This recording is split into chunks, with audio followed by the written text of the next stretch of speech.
நம்ம வாழ்க்கையில 1000 உறவுகள் இருக்கிறது முக்கியம் இல்லை, அந்த 1000 பேர்ல ஒருத்தர் உண்மையா இருக்காங்களாங்கிறது மட்டும்தான் முக்கியம். நம்ம கூடவே இருந்துட்டு நம்ம கிட்டே நடிக்கிற சில நிழல் மனிதர்களை நம்ம அடையாளம் காண தவறிடுறோம். அவங்க அன்பால வர்றதில்லை, அவங்க தேவைக்காக வர்றாங்க, அவ்வளோதான். உங்ககிட்ட வசதி இருக்கும்போது வர்ற கூட்டம் உங்களுக்கு ஒரு கஷ்டம்னு வரும்போது காணாம போயிடும். நீங்க மேலே வளரும் போது முன்னாடி நின்று கை தட்டுவாங்க, ஆனா நீங்க கீழே விழும்போது எட்டி பார்க்க ஒரு ஆள் இருக்க மாட்டாங்க. இதெல்லாம் விட கொடுமையான விஷயம் என்ன தெரியுமா?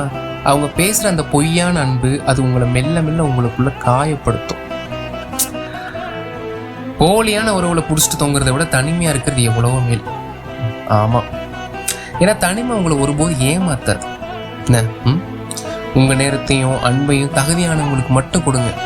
ஏன்னா காலம் போன பிறகு வர்ற சாரியும் காரியம் முடிஞ்ச பிறகு காட்டுற அன்பும் ஒண்ணுதான்.